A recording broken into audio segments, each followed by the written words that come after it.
오늘 저는 여러분과 함께 응답받는 기도 그리고 강청하는 친구의 비유라고 하는 부제로 오늘 누가복음 11장 11절에 13절을 본문으로 설교하려고 합니다. 제가 본문을 읽도록 하겠습니다. 너희 중에 아버지 된 자로서 누가 아들이 생선을 달라 하는데 생선 대신에 뱀을 주며 알을 달라 하는데 전갈을 주겠느냐. 너희가 악할지라도 좋은 것을 자식에게 줄 알거든 하물며 너희 하늘 아버지께서 구하는 자에게 성령을 주시지 않겠느냐 하시니라. 아멘. 저는 오늘 여러분과 함께 이 기도에 관한 설교를 하려고 합니다. 아마 다음번에도 아마 그 주제가 되겠는데요. 오늘 제목이 뭐냐면 응답받는 기도. 굉장히 흥미스럽죠. 어떻게 하면 응답받을 수 있을까? 그게 아마 오늘 모든 기독교인들이 갈망하는 그러한 주제가 아닌가 이렇게 생각합니다. 근데 제가 부제를 걸었죠. 강청하는 친구의 비유. 그러니까 오늘 본문 말씀에서 응답받는 기도의 아주 핵심되는 그 스토리가 강청하는 친구의 비유에 다 나와 있다. 이렇게 이제 생각할 수 있습니다. 저는 그동안 기도에 관한 책들을 상당수 갖고 있어요. 갖고 있고 또 많이 읽었습니다. 제 기억에 가장 기억에 남는 기도에 대한 저술 가운데 E.M. 바운즈라고 아마 기도에 대해서 조금 아는 분들은 다 아실 거예요. 이분의 7권으로 된 전집이 있어요. 이제 규장에서 나온 책이 굉장히 잘 만들어져 있는데 여러분들에게 추천해 드리고 싶습니다. 이분이 특징은 매일 새벽마다 하루에 3시간씩 기도했다. 그래서 기도의 사람이다. 이렇게 이제 유명합니다. 자, 많은 기독교인들은 이제 깊은 관심이 있는데 이 주제에. 왜냐하면 하늘문을 열어서 하나님의 보화를 얻을 수 있는 기도의 비결이 뭐냐. 아마 기독교인이라면 다 이런 데 관심이 있을 거예요. 자, 그렇게 해서 이제 기도에 대해서도 설교도 많이 듣고 또 기도도 많이 해보고 그러는데, 근데 우리가 경험으로 보면 그렇게 이 기도라고 하는 것이 만만치가 않아요. 기도 생활이 이렇게 만만치 않고, 특별히 우리가 기도의 응답을 갈망하고 또 기대하면서 또 열심히 우리가 기도도 해보는데, 그만큼 기대하는 만큼 기도 응답을 받는 경우가 그렇게 많지가 않습니다. 그래서 이제 어떤 극적인 기도의 응답을 받는 간증자들의 간증을 들으면서 부러워하기도 하고, 어떻게 보면 나도 저런 기도 응답의 주인공이 될 수 있으면 좋겠다. 아마 지금도 아마 갈증에 이제 그런 가운데 있는 분들이 많이 있을 거예요. 자, 그런데 이러한 이제 기도의 비결에 대한 것에 관심을 가질 때 여러 가지로 지금 기도에 대한 책들이 많은 방향으로 왜 기도 응답 받지 못하느냐, 이것 때문이다, 이것 때문이다, 이렇게 주장하는 책들이 많습니다. 저도 희생자 중에 하나인데, 왜 기도 응답을 받지 못하느냐, 이렇게 주장하는 사람도 있습니다. 당신의 기도의 양이 채워지지 않았다. 더 많이 기도해라. 그래서 제가 읽은 유명한 책 가운데 수십 년 전에 읽은 거예요. 더 많은 기도, 더 많은 능력. 그러니까 많이 기도할수록 능력을 더 많이 받는다. 이런 얘기예요. 근데 불행하게도 저는 그렇게 기도에 은사도 별로 없고, 이렇게 제가 보면 참 부끄럽기 그지없는 것을 발견하게 됩니다. 제가 읽은 이러한 책 중에 박종훈 목사님인가 봐요. 기도의 생명을 걸고라고 하는 책이 있어요. 기도의 생명을 걸고. 야, 그러니까 이 사람은 삶 자체가 기도인 거예요. 아무것도 안 해요. 기도만 해요. 하루에 7시간씩 기도한다고 합니다. 7시간씩 기도하면서 자기가 경험한 또 받은 은혜를 기록한 책이 이제 제 마음속에 남습니다. 또 어떤 사람은 또 이런 얘기를 해요. 기도의 양이 문제가 아니라 바로 믿음이야. 기도는 믿음으로 해야 되는데 당신이 믿음이 부족해서 기도 응답을 받지 못하는 거야. 그래서 기적을 불러일으키는 믿음의 기도 이렇게 또 해가지고 이거 베스트셀러 됐어요. 여러분 혹시 기억나실 거예요. 브루스 윌키스라고 하는 외국 저자인데 야베스의 기도 이것도 한참 유행했죠. 얼마나 유행했는지 제 그 형제 중에 하나가 글쎄 어떤 집사님은 이 야베스 기도를 해서 엄청 복 받았대. 야, 진짜 엄청 복 받았대. 야베스 기도 이 공식 원리가 있는 거지 믿음. 그걸 붙들고 기도했더니 엄청난 기적이 일어났대. 막 부러워하더라고요. 또 이런 또 믿음의 필요성에 대하여 또 강조해주는 책도 있어요. 뭐 믿음이나 기도나 뭐 이런 것 저런 거 다 합해서 뭐 기도하면 항상 떠오르는 이 천년 역사에 가장 정말 모범적이고 가장 그 기도 응답을 많이 받았던 사람이 있죠. 누군지 아시죠? 조지 뮬러요. 그래서 그 조지 뮬러의 그 기도라고 하는 타이틀의 책도 있고 뭐 그분과 관련되는 많은 기도에 대한 책들이 있는데 이분이 자그마치 일생 동안 얼마나 기도 응답을 받았느냐 놀라지 마세요. 5만 번을 기도 응답 받았대요. 5만 번. 와, 너무 부러워 죽을 정도예요. 우리는 5만 번은커녕 100번이라도 기도 응답 받으면 소원이 없겠네. 뭐 예를 들어서 이번에 로또 그 30억만 되게 해주십시오. 이거 딱 한 번만 기도 응답 받으면 아직 인생 끝나는 거 아니에요? 100번도 좀 쉽지 않은 것 같아요. 근데 이 사람은 5만 번이나 기도해요. 도대체 이 사람은 뭐야, 천사야, 뭐야, 인간이야, 도대체 어떤 믿음과 어떤 기도를 했기에 도대체 이런 어마어마한 기도 응답을 받을까? 이런 책들을 읽으면 사실 도움이 되기보다는 기도 응답을 받을 수 있는 그 믿음과 기도가 부족한 나 자신을 막 원망하고 한탄하면서 차라리 하지 말아야 되겠다 좌절하는 경우가 더 많아요. 아마 그런 사람 중에 한 희생자가 제가 아닌가 이렇게 생각합니다. 아마 여러분들도 이 설교를 들으면서 맞아 바로 그게 나야 막 이렇게 속으로 저 말에 동의해 주시는 상당수의 성도들이 있을 거라고 생각합니다. 또 다른 각도로 이런 건 다른 각도로 기도라는 거는 능력으로 하는 거야. 능력, 성령의 능력, 은사가 나타나야지. 막 이래가지고 막 이쪽 관련의 책들이 또 베스트셀러가 된 목사가 있었어요. 혹시 들어보셨는지 몰라요. 정원 목사라고. 오래전에 돌아가셨어요. 정원 목사. 이분이 수십 권의 책을 이 기도와 관련된 뭐 베스트셀러였죠. 얼마나 글을 잘 쓰는지 이거는 능력으로 해야 돼. 막 이러면서 이제 기도 응답에 대한 얘기를 이렇게 한 분이 있어요. 또 이것도 아니면 뭐 이도 믿음, 뭐 기도, 능력 이거 다 그거 중요한 거 아니야. 뭐 그렇게 그게 기도의 본질이 아니라 마음의 평안을 얻어야 되는 거야. 그러면서 예수 기도라고 하는 것을 이게 원래 예수 기도는 이제 동방 정교회 수도사들이 초기에 사막 수도사들이 그걸 갖다가 힌두교의 그 주문, 힌두교에도 주문이 있잖아요. 각종의 그것을 따다가 그걸 이제 카피해서 기독교식으로 만든 게 예수 기도인데 또 이 예수 기도 또 영성난 사람들은 또 이거 만만치 않게 매력이 있죠.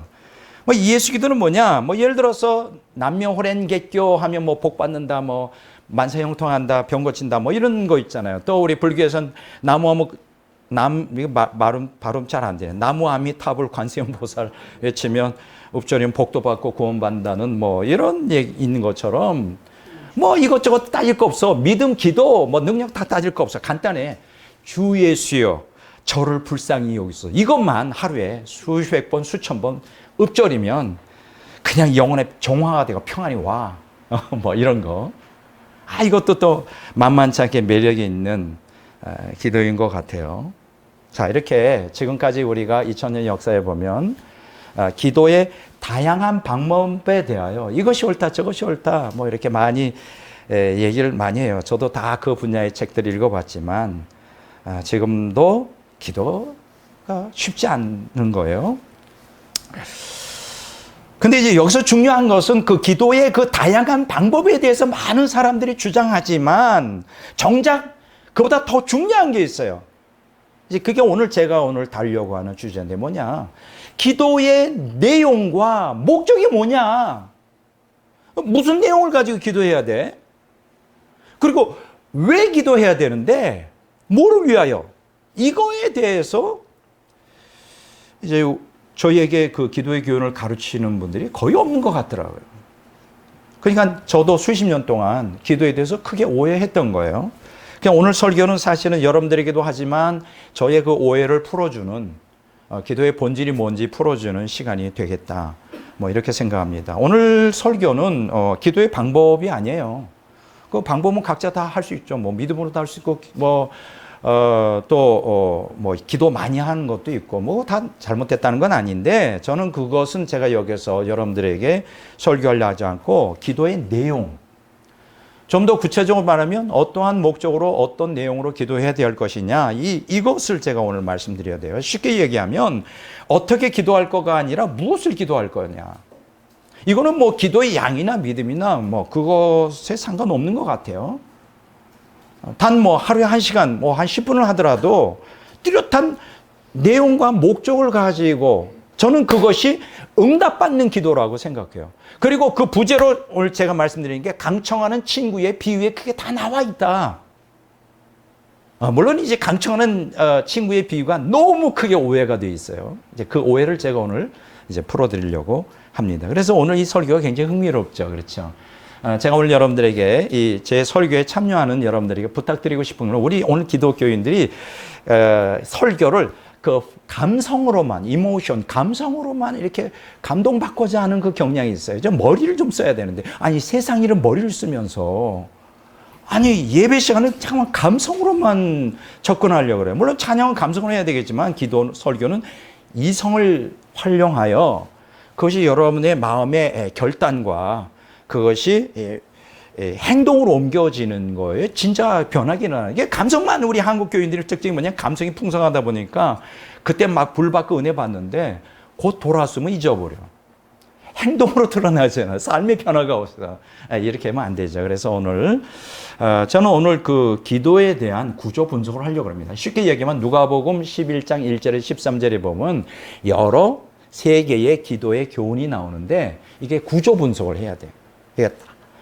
다른 각각의 내용이 아니라 하나의 내용을 말해주는 거예요. 그래서 오늘 여러분과 함께 오늘 이 설교에 우리 여러분들이 이 성경 본문을 펼쳐놓고 그리고 구조 분석을 할 테니까 저하고 함께 스토리텔링이 아니에요. 그냥 스토리텔링은 앉아도 야 너무 재밌다 막 감동 이거 아닌데 머리를 좀 쓰셔야 된다고. 그래서 여러분들이 저와 함께 오늘 이 시간에 은혜 받는 시간이 되길 바랍니다. 그러니까 오늘 제가 설교하는 그 본문은 누가복음 11장 11절에서 13절이지만 전체 다루고 있는 부분은 1절부터 13절까지죠. 1절부터 13절까지. 그러니까 누가복음 11장 1절 13절까지는 기도에 관한 예수님의 교훈을 기록하고 있어요. 근데 여러분들이 다 읽어보면 다 아시는 내용이에요. 다만 이걸 구조 분석을 잘못할 뿐이지. 자, 오늘 본문 말씀은 이제 11절에 13절인데 요거는 1절부터 시작된 기도의 교훈의 결론 부분이에요. 이해가 되시죠? 오늘 본문이 결론 부분이라고. 그러니까 서론, 이제 본론, 결론까지 함께 나눠야죠. 자, 그런데 오늘 본문에 보니까 너무나 재미있는 내용을 하고 있어요. 뭐냐면 본문의 전반부에 보면 기도 응답의 당위성을 가르치고 있어요. 쉽게 얘기하면 너희들이 기도하면 하늘의 아버지가 당연히 들어주시지. 당위성. 그거요.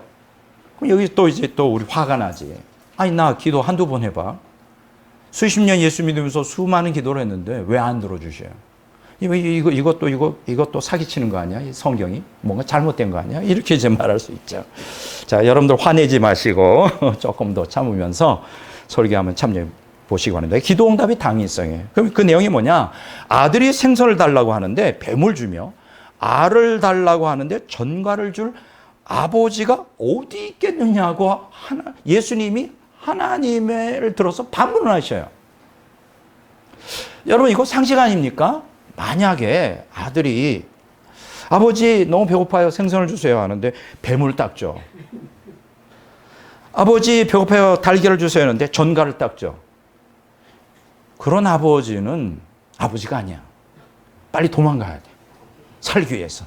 물론 가끔 인간 말종 아버지들이 있긴 있어요. 근데 그거는 거의 그 보편적인 게 아니고 일반 상식선에서 대부분은 그 부성에서 절대 그렇게 하지 않죠. 하나님도 그렇다는 게 여기 뭐냐면 하물며 하늘에 계신 너희 아버지가 그 나쁜 악한 인간이라도 자기 아버지로서 부성애를 가지고 자식이 잘한다. 하물며 하늘에 계신 네 아버지가 구하는 자에게 그런데 이게 이제 걸리기 시작하는 거야. 아니 우리가 구하는 거는 로또 복권 되게 해달라는 건데 아니 무슨 생뚱맞게 또 무슨 성령을 주신다 그래. 이게 도대체 뭐야? 이거 혹시 성경 본문이 잘못된 거 아닌가? 여러분들이 성경 읽다 보면 이런 문제들을 종종 부딪히게 돼요. 그러니까 동문서답하는 거지. 아니 주신다며 하나님이 아버지가 우리 자녀들에게 좋은 걸 주신다며 근데 왜 뭔 또 성령을 말씀하셔? 어쨌든 좀 더 가봅시다. 누가복음 11장 13절에는 이제 후반부 이제 하나님이 주시는 것의 그 본질이 이제 성령으로 나와 있어요. 근데 마태복음 7장 11절이 병행 구절이죠. 요거는 성령 대신에 뭘 쓰느냐? 좋은 것이라고 하는 단어가 쓰여 있어요. 좋은 것. 예.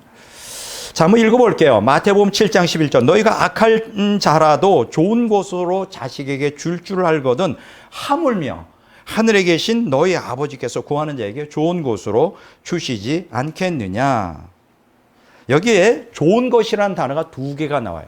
조금 달라요, 내용이. 먼저 그 인간 부모가 자기에게 주는 좋은 것은 노마타 아가다라고 해요. 헬라어로. 이게 뭐냐면 good gifts, 좋은 선물들.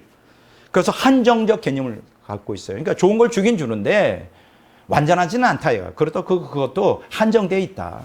그렇잖아요. 인간 부모가 아무리 좋았다 할지라도 전지전능한 하나님보다야 더 뛰어나겠어요. 그런데 후반부에 나는 하나님이 구하는 자에게 주시는 이 좋은 것은 아가다가 쓰여 있어요. 이걸 번역하면 good things, 좋은 것들 이렇게 번역할 수 있는데 이거는 무슨 뜻이냐 하면 무제한의 개념을 갖고 있어요. 그러니까 하나님이 우리에게 줄 수 있는 게 무제한적이라. 근데 그 무제한이 뭐냐?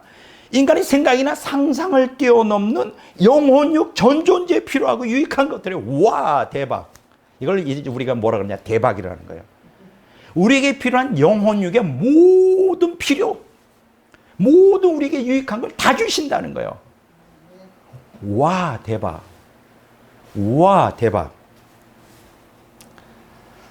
자, 그러니까 마태복음 7장 11절에 이 좋은 것, 근데 누가복음 11장 13절은 그 좋은 것을 뭐로 직시하고 있죠? 성령으로 직시하고 있어요. 그러니까 이 말이 뭐냐? 하나님이 구하는 자에게 좋은 것들을 주시는데 그 좋은 것 중에 그 가장 좋은 것은 뭐냐? 성령님이라는 거예요. 안 믿어지죠? 아니요, 나는 지금 로또 복권이 필요하지. 성령님을 주신다고. 이거는 신학적으로 잘못된 거예요. 제가 알기로는 성령님은 내가 거듭날 때 내 안에 내주하시는 거지. 아니 그러면 이게 뭐가 잘못돼? 우리가 거듭날 때 내주하시는 성령이죠. 그러면 구할 때 거듭난 다음에 예수 믿은 다음에 주세요 성령 받는 거예요. 그건 또 아니잖아요. 어디서 성경이 그렇게 해요? 그럼 여기에서 구하는 자에게 성령을 주신다는 게 도대체 뭐냐? 이걸 좀 생각해야죠. 성령 주신다는 거는 성령의 충만을 주신다. 뭐 이렇게 번역하는 게 좋겠죠. 근데 여기서 한 가지 이제 이 설교를 제가 전개하면서 복잡해지기 시작하는 거예요. 왜냐하면 우리에게 필요한 거는 우리의 소원에 대한 그 기도 응답이지 성령님이 아니잖아. 아니 성령님 받는다고 내 모든 영혼, 육, 전존재 필요한 모든 것이 채워지냐?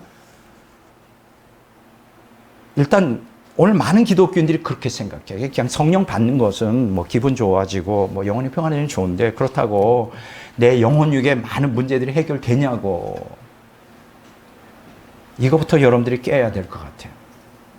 이게 잘못됐어요. 성령님으로 충만하면 다른 모든 문제를 극복하고 다 채워져요. 근데 문제는 이제 어디에 문제가 있느냐면 하나님의 입장과 우리 입장이 다른 거지. 우리가 원하는 건 우리의 욕구가 다 채워지기를 원하는 거고 하나님은 그 채워주면 우리가 타락할 것 같고 우리가 잘못되고 그건 안 줘. 그러니까 항상 불만인 거야.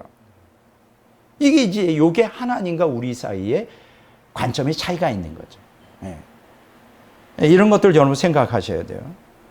여기 우리가 이 누가복음 11장 13절 오늘 본문 말씀의 맨 끝에 결론에 누가 저자는 왜 우리가 하나님께 구할 때 받을 수 있는 가장 좋은 것이 성령님이라고 말했을까? 어떤 사람들은 이걸 의문을 가져. 이거 잘못된 거다. 이거 왜 이 구절이 기도에 들어가? 뭐 이런 것들. 오늘 저는 이 설교를 통하여 그 의문을 해결하고자 합니다. 누가복음 11장 1절에 13절을 이렇게 쭉 구조 분석을 잘하면 그 의문이 그냥 자동적으로 풀어지게 돼 있어요. 여러분들이 집중해서 들으셔야 돼요. 이러한 놀라운 진리를 어디에서 듣겠어요? 학교에서? 책을 통하여? 아닙니다. 이 교회 와서 우리 교회 와서 이걸 들으셔야 되는 거예요. 자, 보세요. 조그맣게 제가 누가복음 11장 1절에 13절이 예수님의 그 기도의 교훈을 쭉 풀고 있다 그러는데 이걸로 이제 좀 구분을 하셔야 돼요. 요 중에 제일 아주 핵심되고 가장 재밌는 내용이 뭐냐면 기도에 대한 비유를 가르치는 누가복음 11장 5절에 8절에 요걸 제 제목을 붙이면 강청하는 친구의 비유예요. 강청하는 친구의 비유로 이제 일컬어져요. 이게 간단히 말하면 강청기도. 자, 따라서 하세요. 강청기도. 근데 많은 사람들이 이 강청하는 친구의 비유를 읽으며 또 그렇게 배웠어요. 어떻게 오해하냐면 떼쓰는 기도라고 착각해요. 여러분, 강청기도는 떼쓰는 기도가 아니에요. 그래서 이 강청기도가 어떻게 기도하는지를 제대로 하려면 이 전체 1절에서 13절 전체 기도의 맥락, 거기 안에서 이해하는 게 매우 중요해요. 제가 저희 집에도 상당수의 기도책이 있다고 말씀드렸잖아요. 이런 오해를 불러일으키는 내용들이 상당히 많더라고요. 아마 저만이 아닐 거예요. 많은 기독교인들이 기도에 대한 책을 읽으면서도 많이 오해를 해요. 기도라는 건 그냥 때 쓰면 되는 거구나. 그럼 내가 기도 응답을 왜 못 받아? 때를 갖다가 들썼구나. 믿음을 더 강짜 믿음을 가지고 그냥 불철주의야 때를 좀 써보자. 근데 나는 좀 의지가 약해. 신사적이라 때를 못 쓰겠어. 그러니까 나는 기도 응답을 못 받나 봐. 뭐 이런 오해를 해요. 절대 그러지 않습니다. 제가 읽은 책 중에 이 강청기도가 우리 욕구 충족을 위한 떼쓰는 기도라고 오해시켰던 그 책 대표적인 책들이 두 가지가 있는데 원서예요. 이게 이제 존 R. 라이스라고 하는 그 가장 보수주의적인 그 목사님이신데 옛날 분이죠. 이 책이 25만 부나 팔렸대요. 이게 베스트셀러예요. 뭐냐면 프레이어, 기도잖아요. 서브타이틀을 보세요. Asking and Receiving. 간단하죠. 구하면 받는다. 얼마나 좋아. 근데 여기에 누가복음 11장 5절 8절에 대한 강의가 나오는데 어떻게 가르치냐. 그냥 떼쓰면 된다. 열심히 해라. 한 사람의 책은 이제 또 굉장히 찰스 L. 알렌이라고 하는 분인데 이거는 이제 기독교 하나님의 심리학이라는 분야의 전문가예요. 그러니까 기도를 심리학적으로 분석했는데 보세요. All things are possible through prayer. 그러니까는 기도하는 건 만사 형통이다. 제가 배운 건 그거예요. 기도하면 뭐든지 다 들어주신다. 그래서 열심히 기도하는 거죠. 근데 이제 기도해가지고 응답이 되면 좋은데 로또 30억 하면 좋은데 그게 안 돼요. 그게. 어떤 사람은 막 꿈에 돼지 꿈을 꿨대. 기독교인이에요. 로또 사요. 안 돼. 뭐 하나님이 꿈속에 이 번호라도 좀 알려주면 그래봐야 6글자밖에 더 되냐고. 하나님 전지전능한 이 초과학의 기하학의 최고의 수학자인데 그 6가지 그걸 못 맞히시냐고. 그렇게 기도해도 안 돼. 자꾸만 이 성경에 기록된 말씀이 자꾸만 이 엇가는 거지. 마음이 읽으면 참 상처가 돼. 뭐야 이거. 기도하라며. 들어주신다면 왜 안 들어주셔? 뭐 이런 거. 뭐 이런 거요. 자, 누가복음 11장 1절에서 이제 기도를 가르쳐 달라는 제자의 요청에 예수님이 그 11장 1절에서 13절의 첫 번째 내용이 뭐가 나옵니까? 주기도문에 대한 게 나오잖아요. 그게 누가복음 11장 2절에서 4절에 나와요. 여러분 너무나 잘 알죠? 주기도문. 이게 이제 기도의 내용이에요. 기도의 내용. 여러분 기억하십시오. 그 다음에 나오는 것이 두 번째 나오는 게 누가복음 11장 5절에서 8절에 나오는 게 이제 강청하는 친구의 비유가 나오고 바로 그때 바로 이어지는 게 11장 9절에서 10절에 나오는 게 구하고 찾고 두드리라는 그 교훈이 이어져 나와요. 그러니까 여기 강청하는 기도 친구 비유와 구하고 찾고 두드리라는 교훈의 내용이 이제 누가복음 11장 5절에 10절에 나오는데 이게 바로 기도의 방법이에요. 요렇게 기도하라 이거. 제가 지금 최선을 다해요. 쉽게 설명하려는 거예요. 요렇게 기도하라. 그러면 된다. 그 다음에 결론 부분이 뭐냐. 누가복음 11장 11절에 13절에 보면 기도의 선물이에요. 이렇게 결과적으로 기도하면 뭘 주겠다? 선물을 주는데 선물 최고로 좋은 것 중에 최고가 성령이라는 거예요. 자, 이렇게 세 구문 됩니다. 자, 다시 한번 정리해 볼까요? 기도의 내용이 어디라고요? 주기도문. 누가복음 11장 2절에서 4절. 그 다음에 기도의 방법이 뭐예요? 누가복음 11장 5절에서 8절까지가 강청하는 친구의 비유와 9절, 10절이 뭐예요? 구하고 찾고 두드리라는 교훈. 기도의 방법이에요. 그 다음에 결론이 기도의 선물이 이제 누가복음 11장 11절, 13절의 성령이라. 이렇게 여러분들이 이해하시면 돼요. 그래서 이 누가복음 11장 1절에 13절의 기도의 교훈은 분리가 안 돼요. 여러분 기억하십시오. 서로 분리되지 않고 하나의 기도의 교훈이다. 분리해서 해석하니까 이게 문제가 되는 거예요. 자, 여러분들 그 성경 다 갖고 계시죠? 지금 여러분들이 갖고 있는 개역개정 한글 성경을 좀 보시기 바랍니다.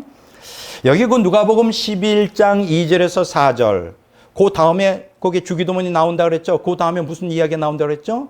누가복음 11장 5절에서 8절은 뭐예요? 강청하는 친구의 비유인데 그 사이, 쉽게 얘기하면 누가복음 11장 5절 강청하는 친구의 비유 그 들어가는 도입부에 무슨 표식이 있습니까? 제가 한 가지 질문하겠습니다. 여러분들이 동그라미 표시가 있는 분들 손 들어보세요. 다 동그라미 표시 없어요? 11장 5절에. 다 있어야 돼요. 예. 동그라미 표시가 뭐예요? 동그라미 표시라는 게 뭐냐면 주제가 바뀌었음을 이렇게 나타내기 위한 거예요. 그 앞주제하고 뒷주제가 전혀 다르다. 주제가 다른 거라. 그러니까 주기도문하고 강청하는 친구의 비유는 전혀 다른 내용이다. 그건 누가 만들어 놓은 거예요? 원래 성경에 그렇게 있는 거예요? 아니에요. 먼 훗날 그렇게 인간이 이제 이해하기 쉽게 만들어 놓은 거예요, 인위적으로. 보세요. 신구약 성경 모두에는 장절이 원래 없어요. 구약 성경 히브리어도 아직 그냥 계속 이어져요. 장절이 없어. 신약 성경도 장절이 없어요. 물론 책의 구분은 있지만 몇 장 몇 절 그게 없다고.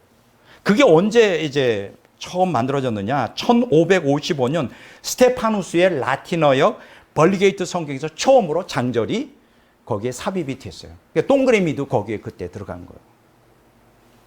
자, 또한 오늘날과 같은 장절의 구분은 1560년경 제네바 성경에서부터 시작된 거예요. 그냥 오래됐죠. 장절의 구분이 있는 게. 자, 이렇게 장절의 구분을 왜 했을까? 예를 들어서 하박국서 뭐 2장 4절을 봐야 되는데 장절이 없으니까 그냥 하박국서 전체를 자 보세요. 보시고 아니 거기 말고 중간 좀 더 지나가서 아니 그 좀 더 앞으로 이러다가 시간 다 간다고. 그런데 하박국서 2장 4절 하면 딱 나오잖아요. 그 이렇게 두꺼운 성경이라도. 그래서 장절이 참 있는 게 유익합니다. 자, 그런데 문제가 있어. 이 장절을 이 구분해로 동그라미 땡땡이를 갖다가 이 해놓는 과정에서 인간이 불완전하다 보니까 이게 구분을 못하는 거 어디서 끝나는지. 그러니까 이 잘못 장절을 만들어 놓은 경우가 상당히 많아요. 지금 이 시간이 그걸 다 말씀드릴 수 없지만 그렇게 되면 어떻게 할까? 잘못 이렇게 해놓으면 치명적 오류를 범하죠. 치명적 오류를 범하게 되는 거예요. 그러니까 장절 구분이 유익한 점도 있지만 크게 해로운 점도 있다. 그게 오늘 가장 대표적인 게 바로 오늘 본문이에요. 이 주기도문하고 강청하는 친구 비유가 이어지는 거예요. 그 접속사가 다 연결돼요. 자, 보세요. 세 가지 말씀드렸죠. 주기도문 첫 번째. 그 누가복음 11장 2절에 4절. 그 다음에 5절에 6절, 5절, 6절, 7절, 8절에 강청하는 친구에 비유하고, 그 다음에 누가복음 11장 9절과 10절에 구하고 찾고 두드리라는 그 구절하고 그 다음에 이제 결론 부분에 누가복음 11장 10절에 13절에 그 이야기 사이사이마다 뭐 있냐면 접속사가 연결되어 있어요. 이게 한글 성경에는 그게 잘 봐도 잘 모르는데 헬라어 성경 보면 접속사가 되었다는 건 뭐예요? 앞 내용하고 뒤하고 이어진다는 거, 이어진다. 이걸 모르니까 그냥 전혀 엉뚱한 내용이 나오는 겁니다. 자, 무슨 얘기 알겠어요? 자, 한번 설명해주세요. 주기도문에 대해서 언급된 11장 2절 4절과 강청하는 친구 비유에 대해 언급된 11장 5절 8절 사이에 또 이르시되, 여러분들 성경 뭐라고 되어 있죠? 또 이르시되로 되어 있죠. 여기서 또라고 하는 게 카이예요. 그리고 이 그리고라는 거는 접속사인데 이게 다시 말하면 즉이란 뜻도 있어요. What is to say? That is. 즉 다시 말하면 그러니까 앞에 것을 이어받아서 그러니까 앞에 거는 기도의 내용을 얘기하는데 그럼 그 기도의 내용을 가지고 어떤 방식으로 기도할 것인가? 그게 바로 두 가지예요. 강청하는 친구의 비유와 구하고 찾고 두드리라는 그 교훈이에요. 그런 방식으로 기도하라는 거예요. 그러니까 무조건 떼쓰는 기도, 뭐든지 좋다. 그게 아니라 그 강청하는 기도, 구하고 찾고 두드리는 게 그 목적이 뭐냐? 내용이 뭐냐? 그게 주기도문에 나오는 내용을 그대로 하라는 거예요. 그렇게 안 하잖아. 주기도문 그냥 따로 그냥 우리 매일 그 예배 시간에 고백하잖아요. 주기도문. 근데 그게 우리하고는 아무 관계가 없는 것 같이 얘기해요. 사실 주기도문이 우리가 기도해야 될 우리가 신앙의 목표예요. 전부예요. 그걸 제가 오늘 여러분들에게 말씀드리려고 하는 거예요. 이해가 되잖아요. 자, 보세요. 자, 이 말은 예수님이 이제 기도의 내용과 그때 기도의 방법을 이제 상세하게 어떻게 그 기도의 내용을 기도할 것인가 상세하게 이제 설명하고 계신 거죠. 그러니까 여러분 주기도문을 다룬 누가복음 2절에서 4절과 누가복음 5절 10절의 그 강청하는 기도와 구하고 찾고 두드리라는 이 기도의 방법이 다른 주제를 다루고 있는 거예요. 동일한 주제를 기도의 내용을 어떻게 기도할 것이냐. 이렇게 너희들은 이런 방식으로 기도하라. 이해가 되잖아요. 그렇죠? 제가 여러분들에게 최선을 다하여 여러분들이 이해할 수 있도록 지금 이제 손짓 발짓 하면서 지금 설명하니까 잘 들어보시기 바랍니다. 그러니까 주기도문의 내용이 나의 것이 되도록 하기 위하여 강청하는 친구에 비해서 가르치는 대로 구하고 찾고 두드리다. 그럼 너희 것이 될 것이다. 이거예요. 이해가 되죠? 또한 기도의 내용을 다루고 있는 누가복음 11장 5절 10절 사이, 즉 강청하는 친구의 비유를 언급한 누가복음 11장 5절 8절과 구하고 찾고 두드리라를 언급한 누가복음 11장 9절 10절 사이에 내가 또 거기 또 접속사가 또 나오죠. 접속사 내가 또 여기 내가 또는 카고라 그래요. 카고. and I 그리고 내가. 카고는 헬라어로 카이 그리고와 에고 나의 복합으로 앞에 단락에 추가적이거나 연속적인 상태를 강조할 때 되는 거예요. 아, 그러니까 여기서 깨닫게 되는 게 뭡니까? 아, 강청하는 친구의 비유를 좀 더 구체적으로 설명한 것이 구하고 찾고 두드리라는 교훈이구나. 같이 연결되는 거구나를 이제 깨닫게 되죠. 이해가 되죠. 그렇죠? 강조하기 위한 거예요. 이 강청하는 친구의 비유를 강조한 것이 구하고 찾고 두드리라는 거예요. 이해가 되죠? 다른 얘기가 아니에요. 그리고 여기 구하고 찾고 두드리라고 하는 교훈을 기록한 누가복음 11장 9절 10절과 이제 기도의 선물을 약속한 누가복음 11장 11절 13절 연결이 된 또 다른 헬라어 접속사가 있어요. 대가 있어요. 대. 요 대라고 하는 이 헬라어는 우리 한글 성경에는 생략되어 있어요. 아예 없어져 버렸어요. 그러면 이 접속사 대는 뭐냐? 아까 우리가 카이라고 말했죠. 헬라어가 그리고를 의미하는 이걸 더욱 강조해 주는 거야. 그러니까는 성령을 주신다는 좋은 걸 주신다. 성령을 주신다. 이게 앞에 있는 기도의 내용과 기도의 방법과 연결이 계속 되는 거예요. 그 절정을 이루는 거예요. 그렇게 너희들이 기도의 내용, 주기도문을 가지고 기도 방법을 그렇게 강청하는 친구의 비유를 들어서 그리고 구하고 찾고 두드리는 방식으로 하면 결론적으로 뭘 준다? 하나님이 영혼육에 여러분들의 모든 욕구를 다 채워주시고 하나님 뜻 안에서 궁극적으로는 성령이 충만을 허락해 주겠다. 야, 대단해요. 쉽게 얘기하면 주기도문의 핵심은 성령 충만이에요. 그게 이제 오늘 본문 말씀에서 성령을 주겠다 구하는 자에게 절정을 이루는 거예요. 막 하이라이트 그냥 황홀하게 클라이막스를 이루는 거예요. 그러니까 여러분들이 성경을 읽을 때 이러한 구조 분석을 이해 못하면 그냥 성경이 그냥 밋밋하고 내 마음대로 믿게 되는 거예요. 내 마음대로 내 욕구를 떼쓰는 기도. 그 떼쓰는 기도 평생 해봐야 성화도 안 되고 오히려 욕심만 더 나고 잘못하면 지옥 가죠. 여러분 이런 거 들어보셨어요? 기도하는 사람은 망하지 않는다고 하는데 저는 그렇게 생각하지 않아요. 기도 많이 하고 지옥 갈 수 있어요. 그 기도가 바르지 않으면, 그 기도의 목적이 바르지 않으면 막 떼쓰는 기도, 내 욕구를 채우기, 탐욕을 채우기 위한 떼쓰는 기도는 오히려 나를 더 마귀의 미혹에 빠지게 만들어요. 그래서 더 지옥 가요. 여러분 이런 말 들어봤어요? 하나님의 뜻대로 서서 하나님의 영광을 위하여 하나님의 뜻대로 살아서 지옥 간 사람이 있어요? 그런 사람 한 사람도 없어요. 그렇지만 기도 많이 하고도 지옥 갈 수 있어요. 여러분 이단 교주 아무나 되는 거 아니에요. 기도 많이 하고 은사가 나타나는 이단 교주도 해먹는 거지. 누가 따라요? 기도 많이 하는데. 여러분 조이성 아세요? 이제 그대로 영생교. 이 사람은 얼마나 이 영적 탐욕이 가는지 떼쓰는 기도의 대가예요. 그래서 얼마나 기도를 많이 했는지 40일 금식을 열 몇 번 했다는 거예요. 그리고 그래도 이제 감이 안 차니까 그냥 유리를 갖다가 유리병을 깨가지고 그 위에 무릎 꿇고 능력 달라고. 그 무슨 능력 받았을까? 성령을 받은 게 아니라 탐욕으로 기도하니까 마귀를 받은 거예요. 이단 교주가 된 거죠. 영생교. 여러분 기도 많이 하고도 기도를 우리가 무엇을 위해 기도할지는 모른다면 떼쓰는 기도만 하다가 지옥 갈 수도 있다는 거예요. 이건 참 무서운 얘기입니다.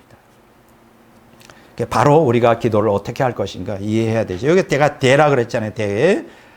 접속사 대는 접속사 카이를 더 강조해줘요. 그래서 대는 앞단락을 강조해서 moreover 더욱이라고 해석할 수 있어요. 혹은 indeed 참으로 이렇게 번역할 수 있어요. 그러니까 이 누가복음 11장 11절 12절 13절에 오늘 제가 이제 본문인데 여기 이제 구하는 자에게 성령을 주신다, 좋은 걸 주신다. 이게 이제 기도의 절정이죠. 기도의 목적이에요. 기도의 전부죠. 예. 자, 오늘 두 가지 측면에서 이제 이렇게 제가 지금 쭉 본문에 대한 이제 구조 분석을 했으면 좀 더 깊게 들어가 보겠어요. 오늘 두 가지를 말씀드립니다. 첫째는 기도의 방법부터 다루겠어요. 기도의 방법이 어디 있다 그랬죠? 누가복음 11장 5절에서 10절. 두 가지 내용이 있죠. 하나는 강청하는 친구의 기도, 비유 5절 8절. 또 하나는 구하고 찾고 두드리라 9절 10절. 이게 같은 내용이라 그랬어요. 자, 한번 읽어볼게요. 5절 8절. 또 이르시되 너희 중에 누가 벗이 있는데 밤중에 그에게 가서 말하기를 벗이 떡 세 덩이를 내게 구워 달라. 내 벗이 여행 중에 내가 왔으나 내가 먹일 것이 없노라 하면 그가 안에서 대답하이로되 나를 괴롭게 하지 말라. 문이 이미 닫혔고 아이들이 나와 함께 침실에 누웠으니 일어나 내게 줄 수가 없노라 하겠느냐. 내가 너에게 말하노니 비록 벗됨으로 인하여서는 일어나서 주지 아니할지라도 그 간청함을 인하여 일어나 그 요구대로 주리라. 제가 제일 좋아했던 거예요. 내용이 너무 재밌잖아요. 이 스토리가. 이게 본문에 보면 간청함이라고 번역된 아나이데이만의 원형 아나이데이아는 끈질기게 졸라됨이라는 뜻이에요. importunity, 킹 제임스 버전에. 끈질기게 졸라대는 거예요. 혹은 집요함이라고 번역을 해서 persistence, NASB 성경에 보면 또 어떤 때는 뻔뻔스러움이라고 번역될 수 있어요. shamelessness, 다비 역에 뻔뻔스러움, 철면피라고 했어요. boldness, NIV. 그래서 이걸 문자 그대로 받아들이는 사람은 정말 뻔뻔스럽게 철판을 깔고 그냥 되도 않는 탐욕의 기도를 막 하는 거예요. 그리고 그걸 갖다가 1시간 내내 간증하는 목사도 봤어요. 난 그래서 받았다. 여러분들도 한번 그렇게 뻔뻔스럽게 한번 좀 기도해 봐라. 그래서 이 본문에서 그 간청함을 인하여라는 걸 좀 풀어보면 이런 뜻입니다. 그가 뻔뻔스러울 정도로 끈질기고 집요하게 매달렸기 때문에로 번역할 수가 있어요. 자, 그러므로 개역개정 성경에 간청함보다는 개역 한글 성경에 강청함이 더 원어에 맞다. 근데 보면요, 개역개정이 이제 개역 성경을 개정한 거잖아요. 개정해서는 안 된 거를 또 이상하게 개정한 데는 상당히 많아요. 예, 개역 성경은 강청함으로 되어 있어요. 저는 그게 더 좋아요. 간청함보다. 아주 강하게 청하는 거지. 자, 두 번째 보세요. 구하고 찾고 두드리라. 누가복음 11장 9절 10절이에요. 내가 또 너희에게 이르노니 구하라 그러면 너희에게 주실 것이요 찾아라 그러면 찾아낼 것이요 문을 두드리라 그러면 너희에게 열릴 것이니 구하는 이마다 받을 것이요 찾는 이는 찾아낼 것이요 두드리는 이에게는 열릴 것이니라. 너무 잘하는 내용이죠. 여기 구하라 찾으라 두드리라 이게 현재 명령형이에요. 이게 무슨 뜻이냐? 헬라어에서는 동작의 계속과 반복을 의미하는 거예요. 그러니까 계속 구하고 찾고 두드리라. 포기하지 마라 이거예요. 그래서 예수님 멈추지 말고 계속해서 반복해 기도할 걸 명령하는 거죠. 그리고 구하고 찾고 두드리라는 것은 모두 유사한 내용을 담고 있지만 그 강조점이 점층적으로 강조되고 있어요. 재미있죠? 구하는 것은 마음의 욕구 자체를 표현하는 거예요. 마음의 욕구를 포기하지 마라. 찾는 것은 그것을 얻기 위해 행동하라는 거예요. 그냥 마음으로만 생각하고 행동으로 옮겨라. 두드리는 것은 원하는 걸 얻고자 최선의 노력을 다하라는 거예요. 마음으로 먹고 또 행동으로 옮기는데 거기다가 그냥 행동만 하는 게 노력을 하라 이거죠. 최선을 다하라. 이게 구하고 찾고 두드리라 이 내용이에요. 그렇게 되면 어떻게 되냐? 주실 것이요 찾아낼 것이요 열릴 것이니는 모든 미래직설법. 이거는 끈질기고도 적정기도는 반드시 성취된다. 는 삼중적 강조를 함축하고 있어요. 한편 받을 것이요 찾아낼 것이요 열릴 것들은 모두 단수 현재형이에요. 이게 뭐냐? 절대 불변의 진리이다. 그러니까 오늘 끈질기게 지속적으로 막 추구하고 하면 반드시 하나님이 응답해 주신다는 거예요. 그런데 문제는 몰라. 성경 그렇게 가르치는데 나는 그렇게 별로 내가 원하는 소원을 응답받은 적이 없는 것 같다고 하는 성도들. 그것도 이제 어영부영 교회 생활하는 사람들은 독하잖아요. 정말 제대로 한번 신앙생활 해보려고 열심히 그냥 교회 생활하면서 열심히 목사님이 가르치는 대로 기도 그냥 불철주야 했는데 왜 나는 형통하지 못하냐 이거예요. 성경 그렇게 가르치고 있잖아. 때를 써라. 졸라대라. 철면비처럼 매달리고 구하고 찾고 두리라 하면 뭔가 성경이 잘못된 거 아니냐. 그 오해. 그러니까 하나님이 가만 보면요. 우리 그 신학자들이나 목사들이 잘못 성경을 해석해가지고 하나님 많이 오해를 받고 있어. 그 오해를 좀 저는 풀어드리고 싶어요. 그게 아니에요. 그 뜻이 아니라고 이런 거. 자, 두 번째 기도의 내용을 보겠습니다. 자, 그러면 이렇게 강청하는 친구의 비유, 또 구하고 찾고 두드리라는 그 내용을 뭐를 그렇게 하라는 거냐. 그 내용이 나와요. 그걸 그렇게 한번 해봐라 이거예요. 기도 응답이 되나 안 되나? 100% 된다, 100%. 자, 보세요. 기도의 내용이 어디 나오느냐? 오늘 주기도문에 대한 거예요. 여러분들은 주기도문, 목사님 또다시 주기도문 다 알아요, 다 알아. 난 매일 외우잖아. 과연 여러분 다 알고 있을까? 한번 그 분석을 좀 해보겠습니다. 누가복음 11장 2절 4절에 나오죠. 그러니까 오늘 5절에서 8절에 강청하는 친구에 비유하고 9절 10절에는 구하고 찾고 두드리라는 교훈이 어떤 내용과 목적을 위한 기도인지 이해하려면 오늘 주기도문 2절과 4절에 나오는 그 내용을 좀 분석해 볼 필요가 있어요. 그것과 병행 구절이 어디 나오죠? 마태복음에 나오죠. 그러니까 여러분들이 누가복음 11장 1절에 13절을 마태복음 6장 9절로 해서 13절, 7장 7절에 12절을 함께 다뤄야 돼요. 자, 오늘 누가복음 11장 2절에서 4절의 주기도문과 누가복음 11장 5절에서 8절의 강청하는 친구의 비유 그리고 9절에 10절에 구하고 찾고 두드리라는 교훈 사이에 존재하는 역학적 구도를 무시해버리면 아까 그 동그라미 때문에 이게 전혀 다른 내용으로 분리돼 버렸다 그랬죠. 다른 내용이 아니에요. 이게 함께 연결돼요.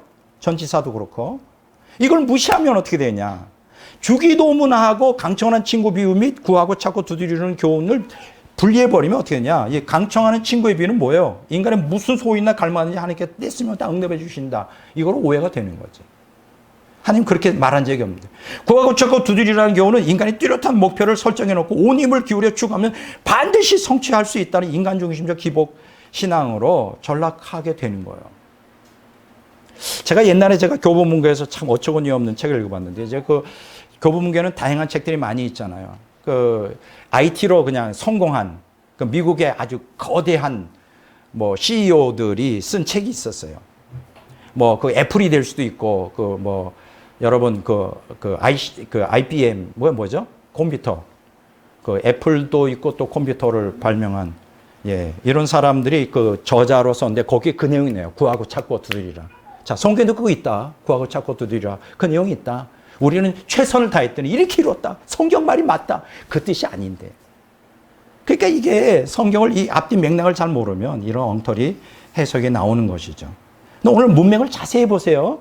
누가복음 11장 5절 10절의 그 전후 문맥을 보면 강청하는 기도와 이러한 구하고 찾고 두드리는 전력 추구의 목적이 뭔지 뚜렷이 나오니 그게 뭐예요? 주기도문이죠.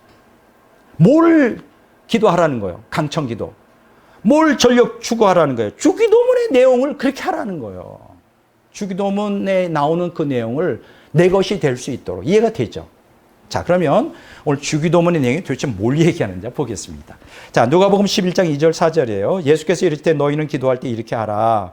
아버지의 이름이 거룩히 여김을 받으시오며 나라가 임하시오며 우리가 우리에게 날마다 일용할 양식을 주시옵고 우리가 우리에게 죄 지은 모든 사람을 용서하니 우리 죄도 사하여 주시옵고 우리를 시험에 들게 하지 마시옵소서 하라.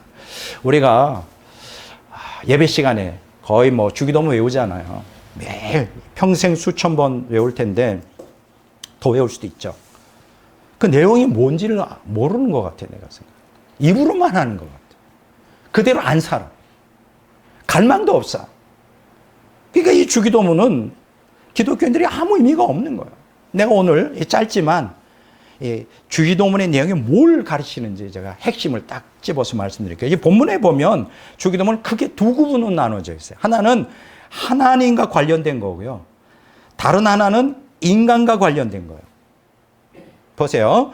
하나님과 관련된 게 두 가지예요. 아버지의 이름이 거룩히 여김을 받으시옵소서. 이게 뭐냐? 하나님의 영광이에요.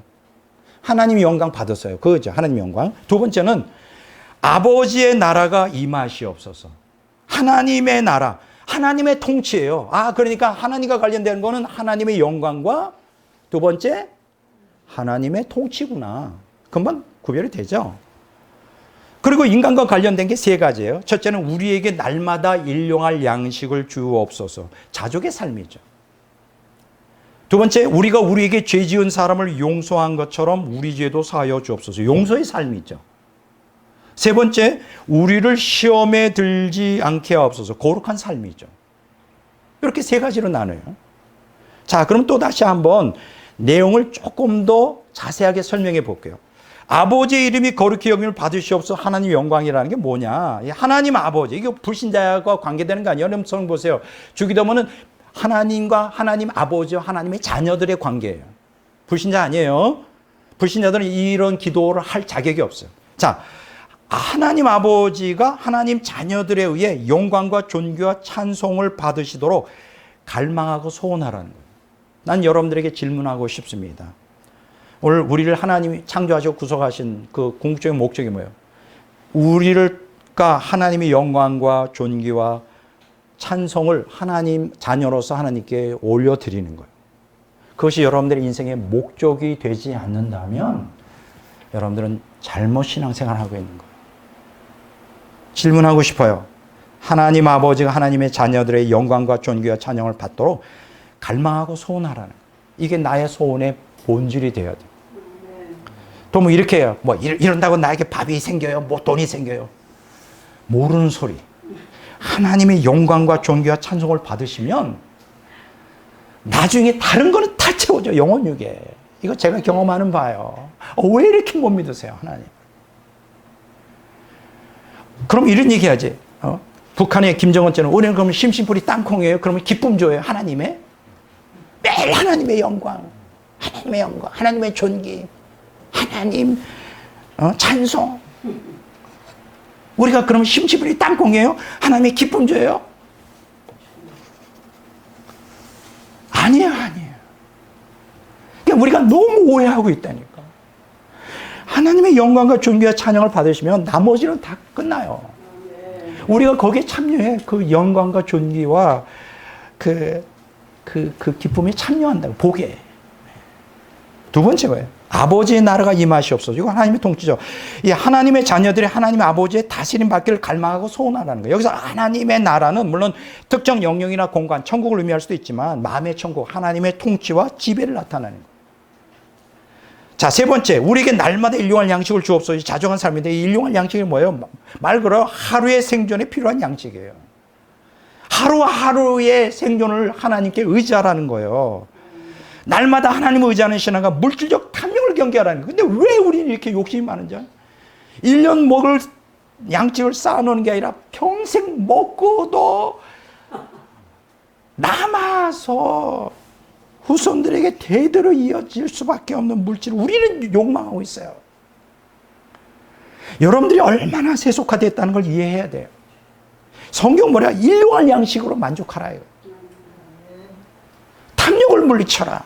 세 번째, 여기 보면 우리가 우리에게 죄 지은 사람을 용서한 것처럼 우리 죄도 사하여 주옵소서. 뭐예요? 용서의 삶이죠.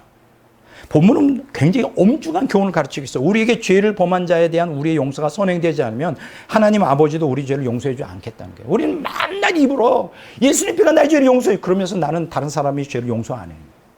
용서 못 받아. 용서 못 받아. 용서 못 받습니다. 용서해야 돼요. 용서하오니라고 하는 건 현재 능동태로 계속해서 용서한다는 거예요. 한 번이 아니라 두 번이 아니라 70번이라도 70번에 7번이라도 뭐 계속 용서하라는 거죠. 왜냐하면 우리가 용서를 받아야 되기 때문에. 이처럼 하나님 아버지께 자신의 죄를 용서해달라고 기도하는 자는 마땅히 자기에게 죄를 범한 자를 끊임없이 용서해야 되는 거예요. 용서하지 않으면 마귀가 우리에게 주리를 틀어요. 그런 기독교인들이 얼마나 많은지 몰라요. 마지막으로 우리를 시험에 들지 말게 하옵소서. 이 거룩한 삶, 이게 뭐예요? 여기서 시험은 하나님의 자녀들을 죄짓게 만드는 유혹을 의미해요. 유혹. 여기서 시험에 들다라는 거는 시험에 들다라는 건 시험을 당하다가 아니라 시험에 굴복하다. 그러니까 시험을 피하지는 못해요. 날마다 마귀가 우리에게 유혹을 해요. 다만 그 유혹이 올 때 굴복하지 않게 도와달라는 거예요. 우리 이러잖아요. 시험 피하게 해달라고. 그거 아니에요. 시험은 이 땅에 사는 동안은 계속 있어요. 굴복하지 않게 해달라. 이기게 해달라는 거예요. 표준 원본을 따르면 킹제임스 버전에는 누가복음 11장 4절 후반부에 다만 악에서 구하시옵소서가 있는데 우리 개역개정 한글성에 빠져 있어요. 빠져 있다고 생략되어 있다. 여기 본문에 악으로 번역된 투포네루는 중성으로 해석할 때는 이게 악, 이불. 킹제임스 버전 RSV는 그렇게 말하고요. 이게 남성으로 번역될 때는 the evil, 악한 자, 사탄, NIV, WEB는 그렇게 해석해요. 그러니까 둘 다 맞죠. 어쨌든 본문은 우리 하나님의 자녀들로 죄짓게 만드는 마귀의 유혹으로부터 구원해달라고 기도하는 거죠. 자, 지금 제가 주기도문을 쭉 하나하나 자, 해석했어요. 이걸 갖다가 한번 종합해서 해석해 보겠습니다. 자, 분석해 보면 주기도문의 궁극적인 목적은 뭐예요? 하나님 아버지가 하나님의 자녀들을 통하여 영광과 존귀와 찬송을 받으시는 거예요. 이것이 여러분의 신앙의 목적이 되어야 돼요. 그리고 하나님 아버지가 영광과 존귀와 찬양을 받기 위해서는 어떻게 되느냐? 잘 들으세요. 하나님의 자녀들이 하나님의 통치를 받아야 돼요. 그러니까 하나님의 통치를 받지 않은 상태에서 하나님이 영광과 존귀와 찬송을 받을 수가 없어요. 그렇지 않아요? 하나님의 통치를 먼저 받아야 돼요. 그러면 하나님의 통치를 받으려면 어떻게 되느냐? 하나님의 자녀들이 세 가지 종류의 삶을 살아야 돼요. 지금 세 가지 말씀. 첫째는 탐욕을 물리치고 일용할 양식을 주시는 하나님 아버지의 공급하심에 감사하면서 의존하는 자족의 삶이에요. 자족의 삶. 둘째, 우리에게 죄를 범한 자들에 대한 용서의 삶이에요. 셋째, 우리를 타락시키는 유혹에 굴복하지 않는 거룩한 삶이에요. 그러니까 다시 한번 정리했어요. 우리가 자족의 삶, 용서의 삶, 거룩한 삶을 살아야 하나님의 통치를 받고, 하나님의 통치를 받아야 하나님의 자녀들을 통하여 하나님의 영광과 존귀와 찬송을 받으신다. 이해가 되죠? 네. 자, 그런데 보세요. 이 원리는 맞는데, 자, 보세요. 하나님의 자녀들 속에 옛사람의 세력이 굉장히 강하잖아. 정말 물질을 초탈할 수 있을까? 자족한 삶을 살 수 있을까? 하루에 일용할 양식으로? 아마 그런 기독교인들 거의 없을 거예요. 막 집에 먹을 게 쌓아놓고 항상 입은 불어 터져 있어. 로또 복권 안 해준다고. 지금 서울이 집값이 배나 올랐다며. 뭐 매도 갔다는 게 막 10억, 15억씩 막 부러져 있어. 나는 왜 그런 복을 못 받느냐고. 이거 쉽지 않아요. 용서하는 거, 이거 쉬워요? 아주 꼴 보기 싫은데 나는 죄 용서 받고 싶어. 근데 저 인간 내가 용서 절대 못해. 뭐 이런 거. 이거 쉽지 않아요. 거룩한 삶 치워요? 유혹이 올 때, 세상 유혹, 마귀가 이 죄를 범하도록 오는데 그거 물리치는 거 절대 쉽지 않습니다. 자족하는 삶, 용서의 삶, 거룩한 삶 정말 쉽지 않아요. 근데 그렇게 살지 않으면 뭐가 안 된다고? 하나님의 통치, 아버지의 통치를 받을 수 없으면 하나님의 영광과 존귀와 하나님이 찬양을 받는 게 불가능해요. 그러니까 우리가 뭐가 필요할까? 성령님의 인도와 성령의 충만이 필요한 거예요. 그걸 구하라는 거예요. 그거를. 어떻게? 강청하는 친구 비유처럼. 하나님 정말 나 정말 이렇게 옛사람 중심으로 살고 싶지 않아요. 내가 하나님의 자녀 아니고 하나님 정말 사랑하는데 자족의 삶, 용서의 삶, 거룩한 삶을 살게 도와주세요. 하나님이 나의 통치자가 되어주십시오. 하나님이 나의 삶을 통하여 영광과 존귀와 찬양을 받으시죠. 근데 나는 안 돼요. 나는 눈물 뿌리면서 강청하는 친구의 비유처럼 기도하라고, 구하고 찾고 두드리라고. 그러면 반드시 어떻게 한다고요? 성령을 주시겠다. 네 소원을 이루어 주겠다는 거예요. 와, 이게 오늘 본문 말씀의 핵심이에요. 떼쓰는 기도, 내 욕구를 채우는 떼쓰는 기도가 아니라고. 이야, 참 놀라운 것이잖아요. 이 본문 내용하고 똑같이 일치되는 내용이 있어요. 거의 이제 결론 부분인데요. 마태복음 6장 31절에서 33절에 나와요. 똑같은 내용이에요. 보세요. 읽어볼게요. 그러므로 염려에 이르기를 무엇을 먹을까, 무엇을 마실까, 무엇을 입을까 하지 말라. 이는 다 이방인들이 구하는 것이라. 너희 하늘 아버지께서 이 모든 것이 너희에게 있어야 할 줄을 아시느니라. 너희는 먼저 그의 나라와 그의 의를 구하라. 그리하면 이 모든 것을 너희에게 더하시리라. 이건 하나님의 자녀들에게 주시는 아버지 하나님의 사랑의 음성이에요. 염려하지 마. 내 사랑하는 딸아, 내 사랑하는 아들아. 나 너희들 인생은 다 책임질게. 근데 너희들 정말 풍성한 삶을 살기 원해? 그러면 먼저 그의 나라와 그 일을 구해. 그러면 너의 영혼 육의 모든 것 다 채워줄게. 이거예요. 오늘 본문 말씀 내가 한 얘기 아닙니까? 여기 하나님 나라는 뭐예요? 하나님의 통치를 의미하는 게, 하나님 통치 받기를 갈망해.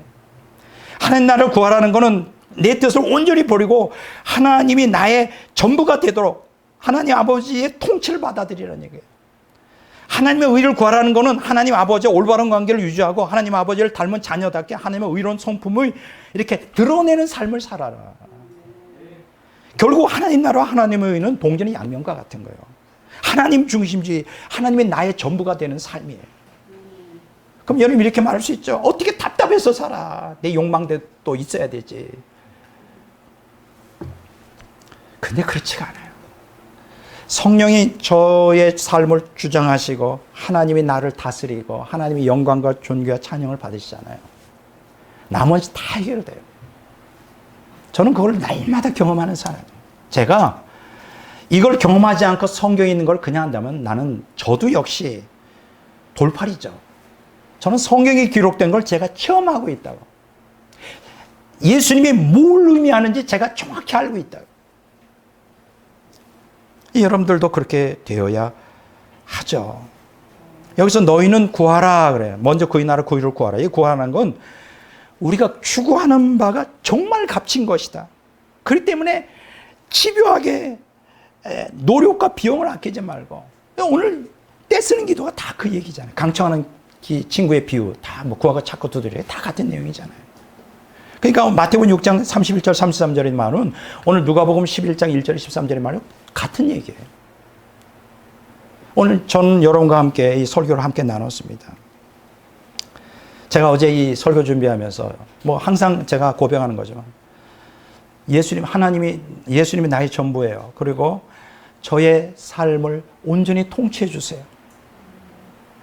그리고 저를 통하여 하나님의 자녀로서 하나님 아버지가 영광과 존귀와 찬양만을 받기를 원합니다. 이게 정말 진심으로 기도하는데 어떤 현상이 나타나는 자는 마음이 뜨거워지기 시작하더라고요. 항상 뜨거워지면 뭐가 나오냐? 눈물이 나. 감동이 되면 뭐예요? 성령께서 네 말이 맞다 인정해 주시는 거죠. 여러분 이런 기도 좀 하면 안 될까요? 인상 찡그리고 로또 복권 되게 해달라고 그거는 조금 뭐 되면 뭐 그건 나쁜 건 아니지만 뭐 돼가지고 그거 헌금 좀 해가지고 그 우리 좋잖아요. 혹시 그런 생각 갖고 있는지 모르겠네요. 로또 복권 되면 내가 전원주택을 사서 멋있는 차에다가 폼나게 한번 살아버리자. 우리 기독교인들은 그러면 안 되는 거예요. 하나님의 영광을 위해 살아야지. 이런 기도 좀 해보세요. 하나님, 나를 통하여 내가 하나님의 자녀인데 영광과 존귀와 찬양 받으셨어. 하나님을 나를 온전히 통치해 주셔. 나는 주님의 것이에요. 한번 해보세요. 하나님 그 기도 안 들어주시겠어요? 안 돼, 안 돼, 내 아들아, 내 딸아.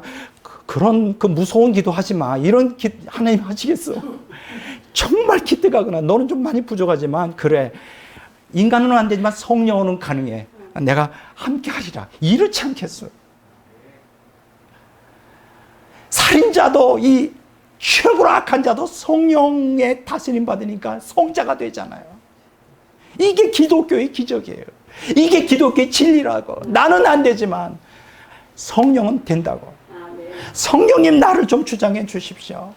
내가 주님 뜻대로 사는데 이게 안 돼요, 안 돼요. 안 되니까 발버둥 치고 강청하는 친구 비유처럼 그거가 자꾸 두드리고 하는 거지. 이거 한번 해보세요. 이런 기도를 오늘 기독교인들이 몇 명이나 할까? 거의 없을걸. 그게 안타까워요. 오늘 하나님의 자녀들에게 절실하고 절박한 기도는 하나님의 영광과 하나님의 통치를 구하는 기도예요.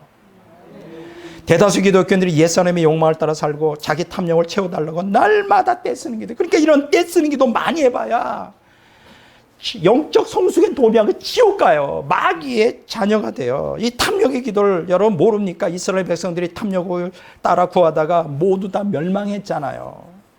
이 민수기 11장 31절 35절에 보면 기브롯 핫다와 탐욕의 무덤이라고 하잖아요. 오늘 기독교인이 똑같이 그렇게 살아가잖아요. 대다수 기독교인이. 그렇게 하지 말아요. 오늘 우리는 본문 말씀을 통하여 예수님이 가르치신 기도의 교훈을 따라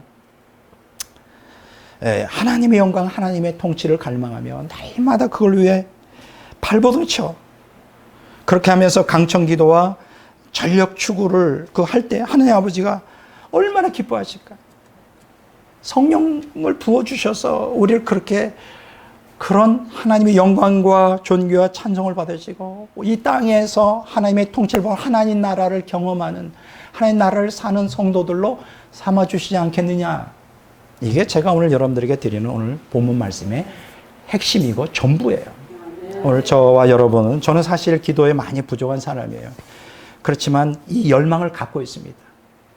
하나님 아버지 존귀와 영광과 찬송을 받으시고 합니다. 하나님 나를 온전히 통치해 주십시오.